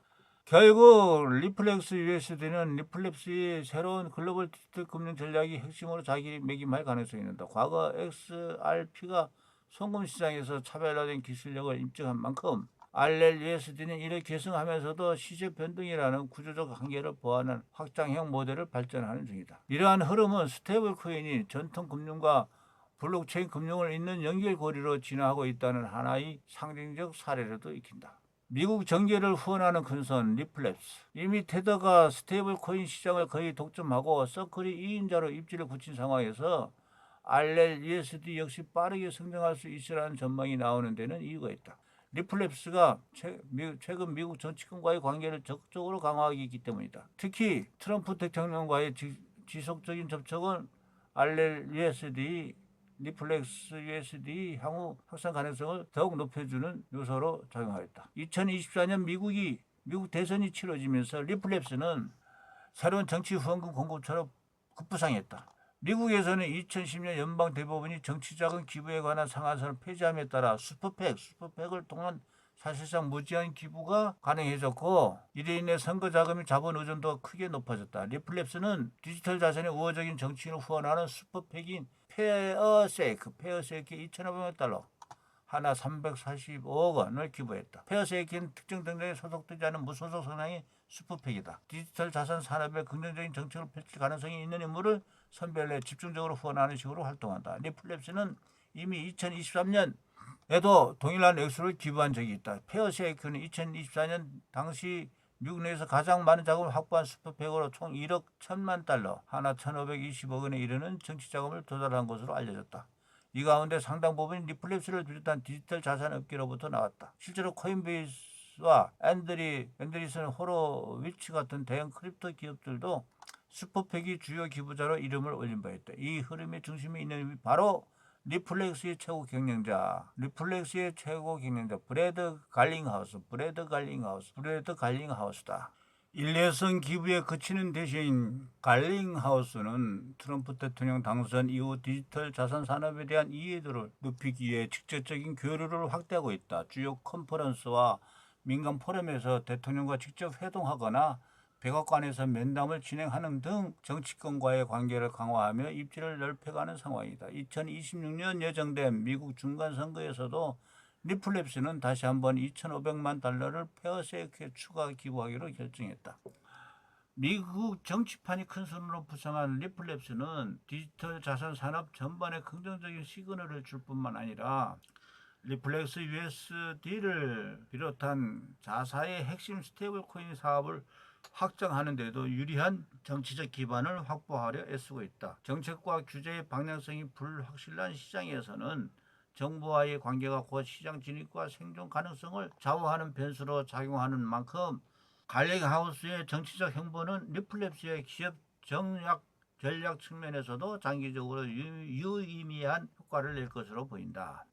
법적 리스크에서 해방되다. 리플랩스가 정치권과 유기적인 관계를 맺으며 적극적인 활동을 이어간 결과 분명한 성과가 뒤따랐다. 4년 이상 이어졌던 미국 증권거래위원회와의 법적 분쟁이 마침내 마무리된 것이다. SEC는 2020년 12월 리플랩스를 상대로 소송을 제기했다. 리플랩스가 판매한 XRP가 미등록 증권에 해당하며 등록하지 않은 방식으로 약 13억 달러를 불법 조달했다는 주장이었다. 그러나 2024년 미국 법원은 일반 투자자 대상 판매는 증권법 적용을 받지 않는다고 판결했다. SEC는 항소를 예고했으나 2025년 3월 전격 취하하며 소송은 종결되었다. 이 과정에서 트럼프 행정부의 친 디지털 자산 정책과 SEC 조직 개편, 코인 반대론자인 게리 겐슬러 위원장의 사임이 결정적 역할을 한 것으로 분석된다.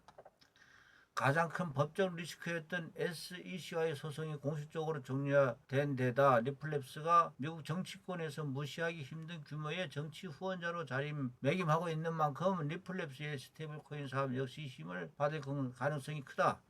법적 불확실성이 제거되며 리플렉스 USD를 비롯한 디지털 자산이 미국 내에서도 안정적인 인프라를 토대로 성장할 수 있게 된 것이다. 특히 트럼프 행정 아래에서 민간 스테이블 코인의 우호적인 입법이 이어지고 있으니 리플랩스의 사업 환경은 또 한층 더 유리해질 전망이다.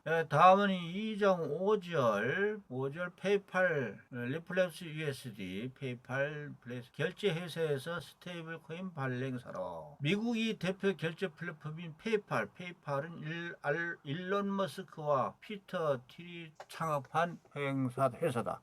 페이팔 마피아라는 말이 있을 정도로 실리콘밸리에 미친 영향이 어마어마한 수준이다. 2024년 페이팔은 달러 기반 스테이블 코인인 PYUSD, 페이팔 USD, PY는 페이팔 USD를 공식 발행하며 금융산업에 새로운 바람을 일으켰다. 전통적인 결제 회사와 블록체인 기반 스테이블 코인 발행자의 경계를 허무는 역사적 사건이었다. 지금까지 스테이블 코인 시장은 블록체인 기술 중심의 기업들이 주도해왔다. 그러니 페이팔처럼 거대한 규모의 결제 플랫폼이 직접 스테이블 코인을 발행한 일은 업계에 큰 충격을 안길 수밖에 없었다. 페이팔은 전 세계적으로 4억 명 이상의 사용자와 3천만 개 이상의 가맹점을 보유한 세계 최대의 결제 플랫폼인데다 기존의 신용카드 네트워크나 은행 시스템과 긴밀히 연결된 기업이기도 하다. 이런 회사가 자체 스테이블 코인을 발행했다는 사실은 단순한 기술적 혁신만을 의미하지 않는다. 기존의 금융 시스템과 경쟁하거나 심지어 그를 대체할 가능성을 열어젖힌 것이나 다름없다. 디지털 자산 결제를 향한 페이팔이 도전. 페이팔은 2020년부터 비트코인, 이더리움, 라이트코인 등 주요 디지털 자산을 통한 결제를 지원하며 블록체인 기술과의 접점을 넓혔다. 당시 페이팔은 단순히 디지털 자산 결제를 확장하는 데 그치지 않고 사용자들이 플랫폼 내에서 구매, 보관, 송금할 수 있는 기능을 추가하며 디지털 자산 생태계로의 진입을 가속화했다. 이러한 초기 도전은 PYUSD, 페이팔 USD 발행이 중요한 토대가 되었다. 디지털 자산 결제 서비스를 통해 축적된 노하우, 블록체인 기술에 대한 이해, 그리고 규제 당국과의 협력 경험은 페이팔이 페이팔 USD를 성공적으로 출시할 수 있는 발판을 마련했다. PYUSD는 미국 달러 1대1로 연동된 스테이블 코인으로 페이팔의 기존 결제 인프라와 블록체인 기술을 융합하여 사용자들이 일상적인 온라인 쇼핑과 P2P 송금, 심지어 오프라인 결제까지 원활하게 거래할 수 있도록 설계되었다. 예를 들어 사용자는 페이팔 계정 내에서 페이팔 USD를 달러 혹은 다른 코인으로 변환하거나 이를 이용해 전 세계 가맹점에서 결제할 수 있다. 이러한 유연성은 페이팔이 스테이블 코인을 실질적인 결제 수단으로 자리 잡게 하는 핵심 요소로 가능했다. PYUSD 등장은 결제 산업과 블록체인 시장 모두에 새로운 가능성을 열었다. 페이팔의 입장에서는 글로벌 금융 시스템에서 차지하는 역할을 재정의하려는 야심찬 시도였다고도 해석할 수 있다. 우선 페이팔은 PYUSD를 통해 비자나 마스터카드 같은 기존의 신용카드 네트워크의 의존도를 낮췄다. 자체적인 블록체인을 구축함으로써 느린 결제 처리 속도를 극복했고 거래 수수료 비용도 절감하게 되었다. 이는 특히 소액 결제나 국제 송금 분야에서 경쟁력을 강화할 것으로 보인다. 뿐만 아니라 PYUSD는 블록체인 기반의 디지털 경제의 전환을 가속화하며 디파이, NFT, 메타버스 등 다양한 분야에서 활용될 가능성을 제시했다.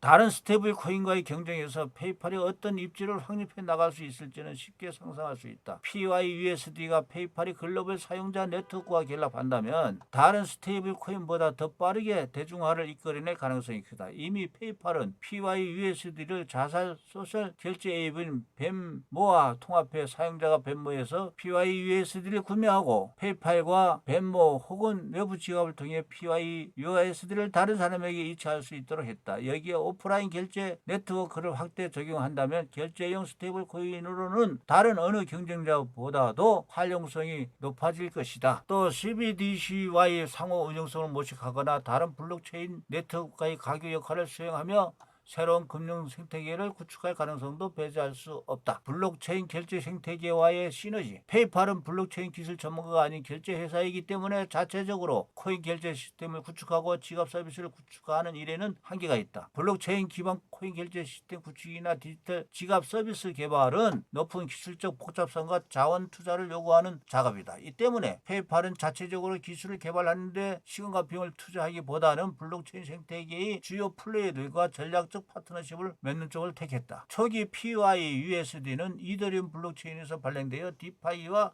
NFT 등 다양한 서비스와의 상호 운용성을 확보했지만 높은 수수료와 느린 처리 속도가 한계였다.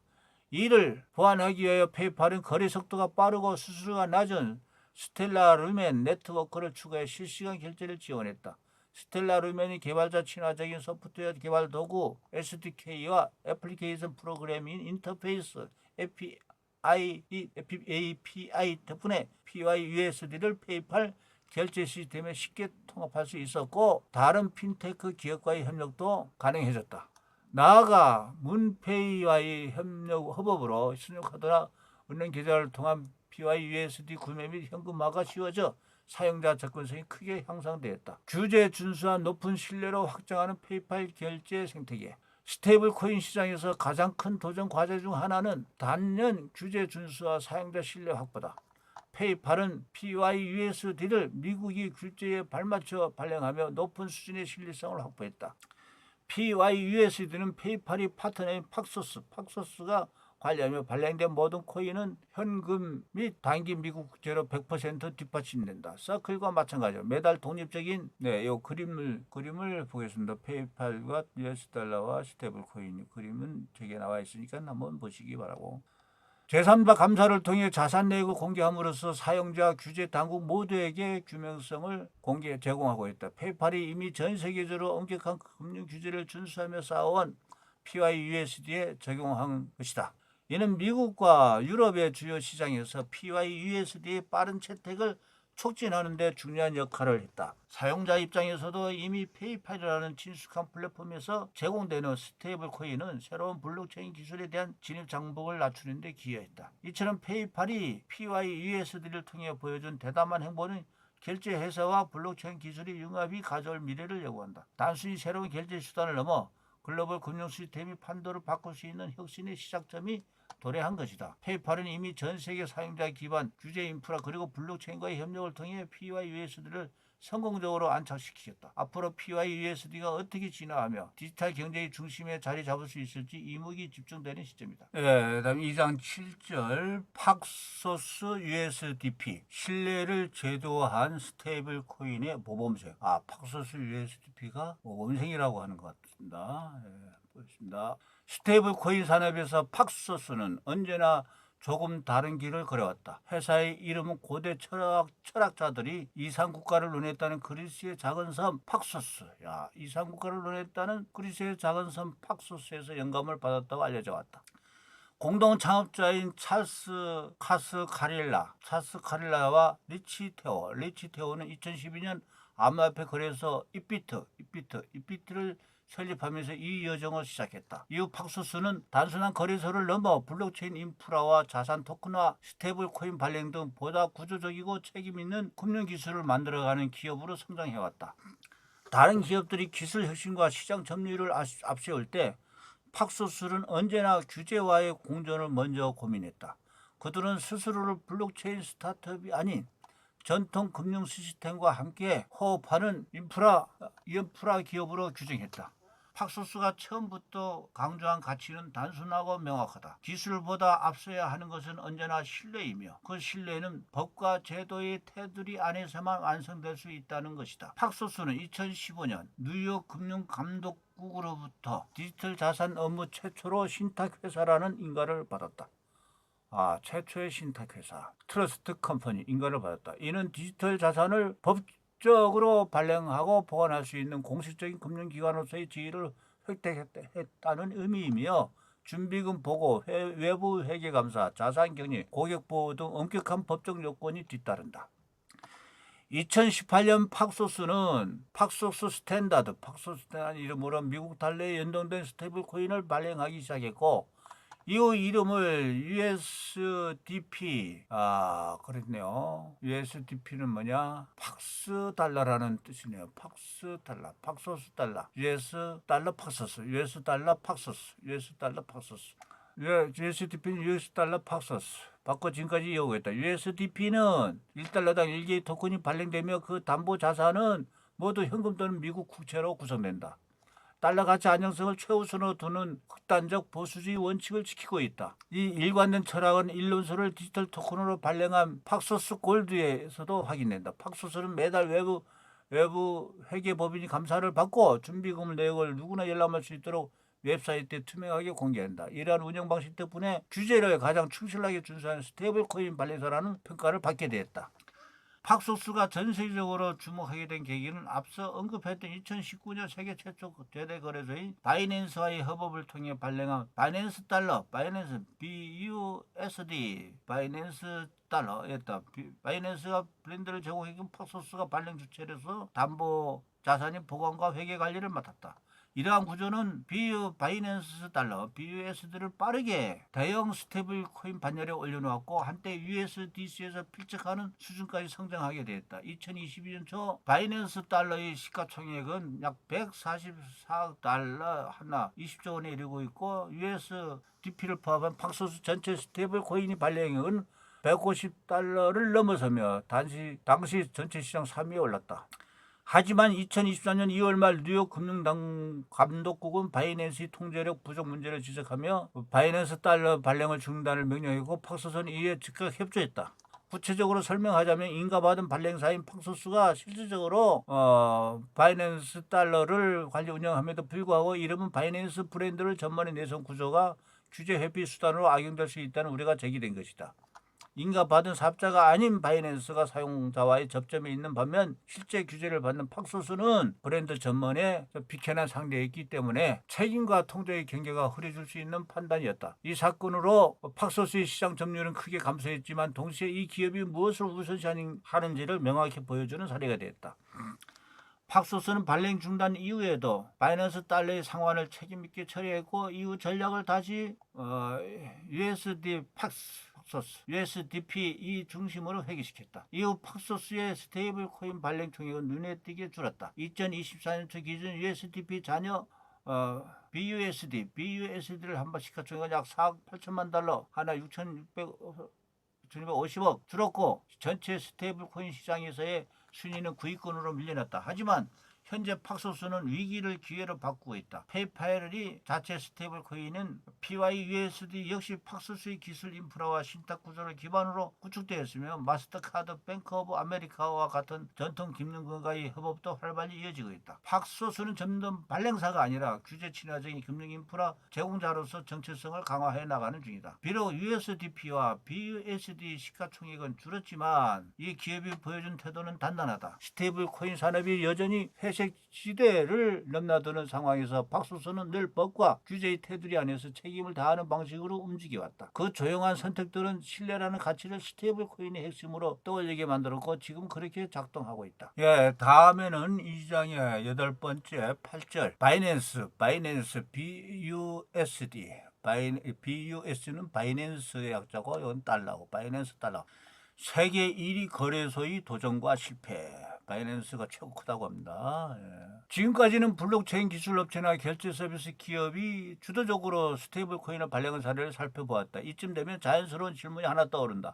디지털 자산 시장에서 가장 중요한 인프라이자 거래 중심자 역할을 하는 디지털 자산 거래소는 왜 스테이블 코인 발행에 손을 대지 않느냐는 점이다. USDT나 USDC처럼 주요 스테이블 코인은 대부분이 거래소에서 기축통화처럼 거래쌍으로 쓰이고 있고 스테이블 코인을 통해 거래되는 수수료 역시 거래소의 수익원이 된다. 반면 거래소가 직접 스테이블 코인을 발행한다면 외부 코인을 빌려 쓰지 않아도 되고 수수료 수익도 직접 챙길 수 있으니 덜 없이 유리하지 않을까. 거래소가 발행한 BUSD, 바이낸스 달러와 원화 스테이블 코인인 이게 바이낸스 코리안 원인 것 같아요. 예, 코리안 뜻인 것 같습니다. 글로벌 최대 거래소인 바이낸스는 이러한 전략을 실제로 실행에 옮긴 대표적인 사례다. 바이낸스는 커스타디 기업인 팍소스와 함께 2019년 미국 달러 기반 스테이블 코인인 BUSD를 발행했다. BUSD는 바이낸스 내에서 다양한 거래상을 지원했으며 수많은 거래소 회원들로 하여금 자연스럽게 BUSD를 이용하도록 유도했다. 이를 통해 바이낸스는 코인 발행과 유통 거래와 수수료 수익까지 하나의 체계로 통합할 수 있었다. 바이낸스의 스테이블 코인 사업은 달러 기반에만 그치지 않았다. 한국 시장을 타깃으로 원화 스테이블 코인을 발행한 적도 있다. 2020년 3월 바이낸스는 한국 기업인 BXB를 인수했다. BXB는 원화 연동 스테이블 코인인 BKRW를 원화 연동, 코리안 바이낸스 코리안 원 그런 것 같습니다. 한국은 적은 인구 수에 비해 세계적으로 손에 꼽힐 만큼 디지털 자산 거래량이 많은 국가인데 그럼에도 이전까지 바이낸스는 한국 시장에 쉽게 진출하지 못했다.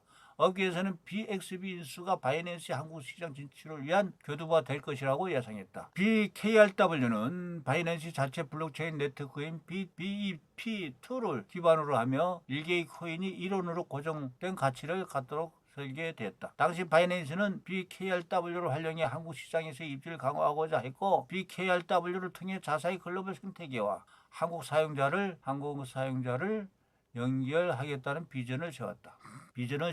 BKRW는 바이낸스 내에서 비트코인이나 이더리움 등의 주요 코인들과 거래상이 지원되는 원화 기반 디지털 자산 거래라는 새로운 접근 방식을 제시했다. 하지만 그 시도는 오래가지 못했다. 바이낸스는 BKRW 발행 8개월 만에 거래를 중단하고 한국어 서비스 및 B2B 원화 거래도 차례로 종료했다. 이유는 명확했다. 시장에서의 수요가 충분하지 않았고 거래량 역시 기대에 미치지 못했기 때문이다. 무엇보다 2021년을 기점으로 한국 정부가 해외 디지털 자산 거래소 규제를 강화하면서 바이낸스가 국내에서 짊어져야 할 부담이 커졌다. 결국은 바이낸스는 BKRW의 거래를 사실상 중단했고 프로젝트는 조용히 막을 내렸다. 이후 바이낸스는 달러 기반인 BUSD에 집중했지만 이 역시 순탄치 않았다. 2022년과 23년에 걸쳐 미국 재무부와 증권거래위원회, 뉴욕 금융감독국 등의 규제 당국이 전방위적으로 스테이블 코인의 발행 및 준비금 운영에 대한 조사를 강화한 것이다.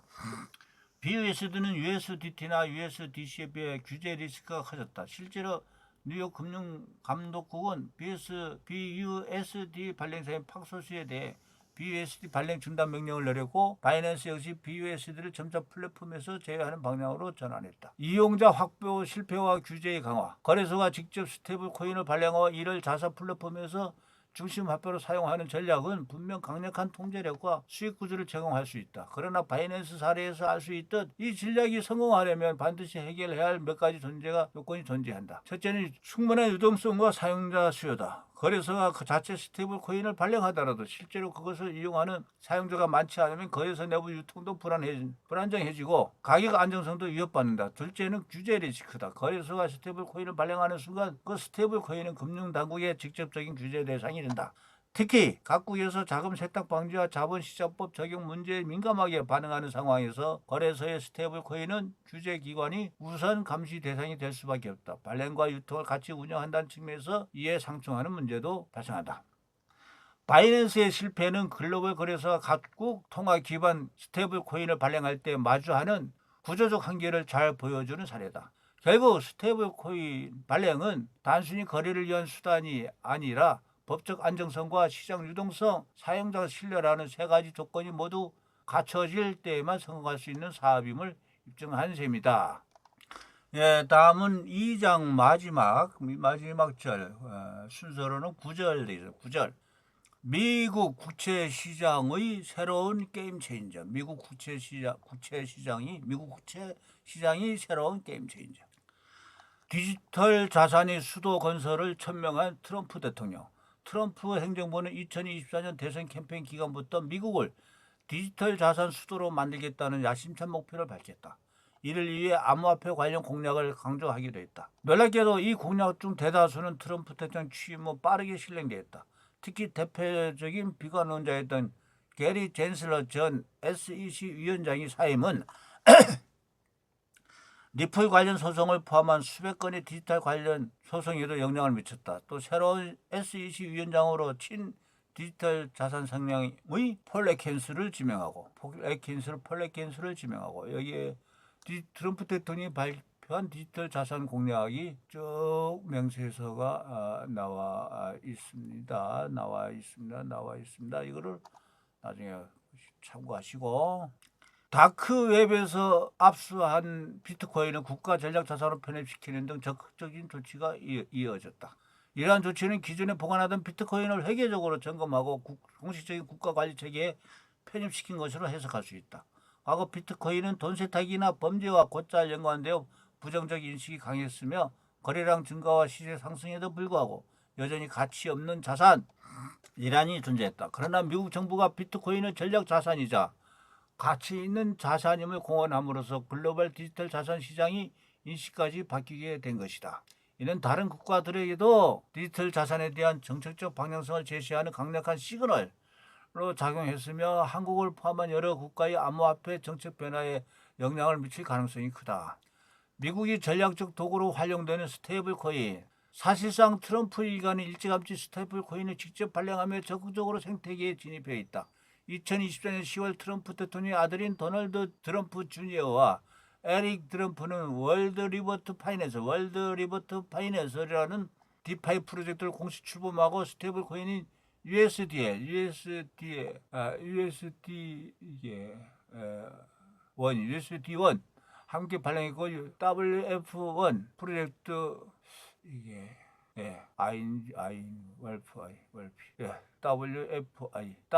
WLFI는 별도로 발매했으며 이 토큰 구매 대상에는 USD1을 보너스로 발행하는 방식으로 출시했다. USD 월프 ING 이거 다시 검색을 해서 다 공부를 또 추가로 해야 되겠습니다. 별도로 발행에 판매왔으며 이 토큰 구매자에게는 USDI를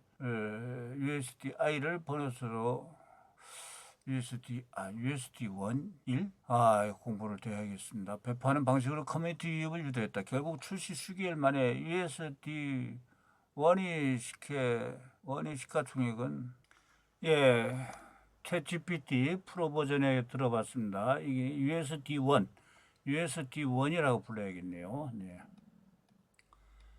분류 확실히 해소하고 시장을 육성하기 위한 토대를 말해. 그러나 단순한 산업진흥책이 아니라 미국이 직면한 막대한 연방 부채 문제를 완화하기 위한 전략적 선택으로 해석이 된다.